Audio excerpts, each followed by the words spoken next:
ये क्या तमाशा बनाया हुआ है? सप्लीमेंट्री। एक तो आपदा और उसके बाद ये सरकार भी एक तरह की आपदा ही है। माननीय अध्यक्ष महोदय, आप बहुत दयालु है। जो संस्थान खोले गए थे लोगों की मांग पर खोले गए थे, वहां के जनप्रतिनिधियों के कहने पर खोले गए थे, विधायकों के कहने पर खोले गए थे। और जब जनप्रतिनिधि किसी मांग को उठाता है तो स्वाभाविक रूप से उसका रेलेवेंस होता है, क्योंकि वो जनता का प्रतिनिधित्व करता है। उसे मालूम होता है कि मेरे क्षेत्र में इस चीज की आवश्यकता है, ये होना चाहिए। और उस दृष्टि से ये सारे संस्थान खोले गए थे। और ऐसे कितने संस्थान जो पिछली सरकार ने आपके जमाने में खोले थे और उसके बाद सरकार बदल गई, फंक्शनल नहीं हुए थे, पोस्टिंग नहीं हुई थी, लेकिन उसके बावजूद भी उन संस्थानों को चलाया गया। मैं आपसे जानना चाहता हूं इस प्रश्न के माध्यम से, क्या हिमाचल प्रदेश में आप जिस जानकारी, क्योंकि कॉन्स्टिट्यूंसी स्पेसिफिक प्रश्न है लेकिन बेस इसका बहुत ब्रॉड है इसका, कि हिमाचल प्रदेश में ऐसे संस्थान जो फंक्शनल थे 8-8 महीने से, जो फंक्शनल थे 6-6 महीने से, अधिकारी वहां पर बैठे थे, तहसील चल रही थी, सब तहसील चल रही थी, बीडीओ का ऑफिस चल रहा था, सरकार आने के बाद बंद करने के क्या आधार आपने तय किए? दूसरी बात, आप मुख्यमंत्री बने, आप होली के अवसर पर पालमपुर गए। पालमपुर में जाकर के वहां के विधायक महोदय ने कहा कि मेरे यहां पर बीडीओ का ऑफिस खोला गया था लेकिन किन्हीं कारणों से बंद, मैंने वो सुना है भाषण भी, किन्हीं कारणों से वो बंद हुआ और मेरा आपसे निवेदन है कि उसको खोला जाए। और आपने जो बीडीओ का ऑफिस अपने पालमपुर खोला था उसको आपने बंद कर दिया था, डिनोटिफाई कर दिया था, और फिर उसके बाद आपने घोषणा की कि मैं आज घोषणा करता हूं कि बीडीओ का ऑफिस यहां पर खोल दिया जाएगा। आप नालागढ़ गए, सॉरी बद्दी गए। बद्दी में एसडीएम का इंडस्ट्रियल हब है, वो हमारा एशिया का सबसे बड़ा हमारा फार्मा हब है, और वहां पर बीडीओ का ऑफिस में नहीं था, बीडीओ का ऑफिस नहीं था अपना, उनका 3 जगह उनका बीडीओ का ऑफिस पड़ता है, एसडीएम का ऑफिस नहीं था। एसडीएम का ऑफिस मैंने वहां पर खोला, बीडीओ का ऑफिस खोला, और आपने डिनोटिफाई कर दिया। और डिनोटिफाई करने के बाद आपका प्रवास हुआ, यहां पर बैठे हैं माननीय सदस्य जो सीपीएस हैं, उन्होंने कहा कि मेरे यहां पर जो है एसडीएम का दफ्तर खुलना चाहिए, बीडीओ का दफ्तर खुलना चाहिए, और आपने खड़े होकर के कहा कि मैं एसडीएम का दफ्तर भी खोलने की घोषणा करता हूं और बीडीओ का दफ्तर भी खोलने की घोषणा करता हूं। यह क्या तमाशा बनाया हुआ है? इस तरह का मजाक कभी मुख्यमंत्री के इंस्टीट्यूशन का आज से पहले नहीं हुआ जो आज हुआ है। और ये सारा काम जो भी किया दुर्भाग्य की दृष्टि से किया। Supplementary please. और ऐसे 1050 संस्थान तो हिमाचल प्रदेश में बंद किए। मैं माननीय मुख्यमंत्री से जानना चाहूंगा, क्या आप जो कम से कम एक शुरुआत तो करिए, 10 महीने में 10 साल पीछे कर दिया हिमाचल, और 10 साल, हाँ तो 10 साल पीछे हो गया। Please supplementary. एक तो आपदा और उसके बाद ये सरकार भी एक तरह की आपदा ही है।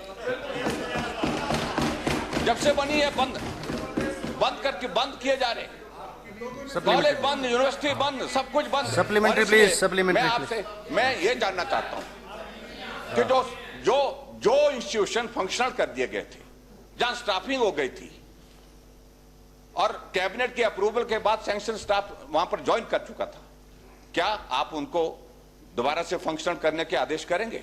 दोबारा से आपको नोटिफाई करके उनको फिर से कर, अपने ही फट्टा लगाओ, लेकिन कम से कम आगे तो बढ़ो। 10 मुख्यमंत्री जी, आप 10 कदम पीछे चले गए हैं, ये मैं जानना चाहता हूं।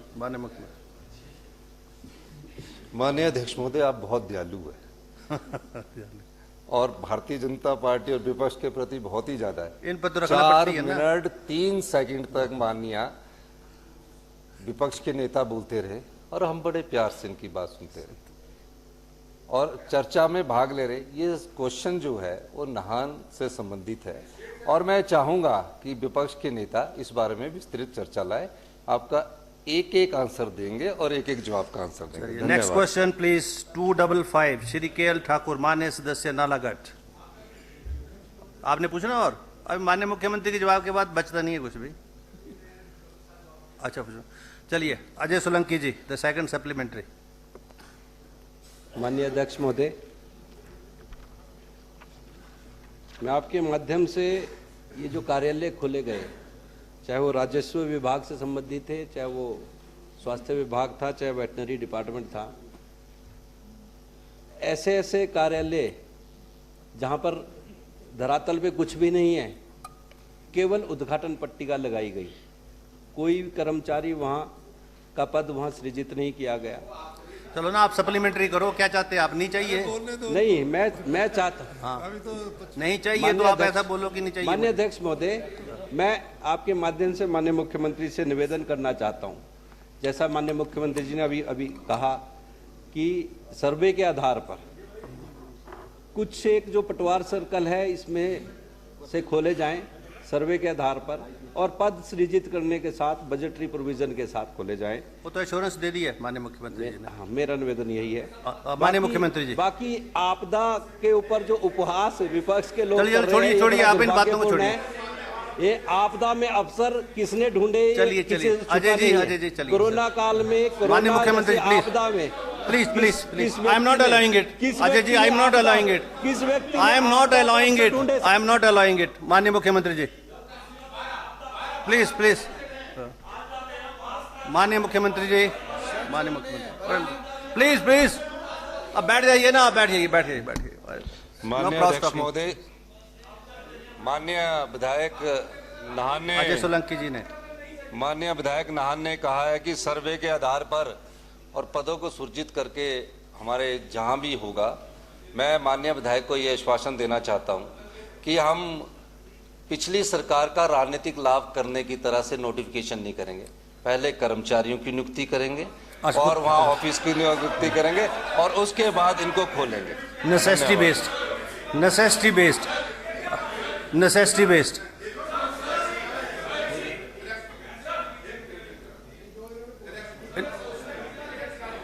इन्होंने बोल दिया नीड बेस्ड खोलेंगे, नीड बेस्ड खोलेंगे, और ना ना, इन्होंने बोला नीड बेस्ड खोलेंगे, और अजय सोलंकी जी और बाकी सब के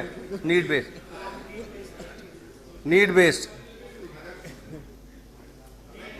आप ऐसा करिए ठाकुर साहब, आप ऐसा करो, इसमें 61 में चर्चा ले आओ, हाफ एन आवर दी है ना, आई हैव अलाउड इट, तब फिर चलने दो।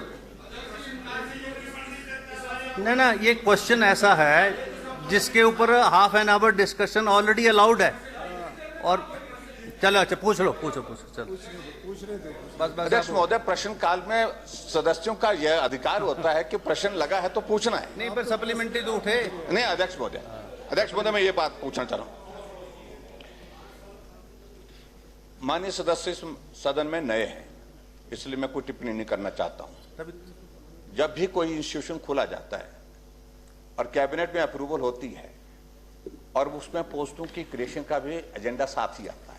कोई संस्थान खोल रहे हैं और उस संस्थान को खोलने के लिए पद कितने सृजित होने चाहिए, धरातल पर तब होगा ना जब अगर डिनोटिफाई कर दिया है। Please don't interrupt please. अध्यक्ष महोदय, आप बोलिए। आप इस बार बोलिए, इस जवाब में यहां पर उप तहसील कालाम 12 पद सृजित है।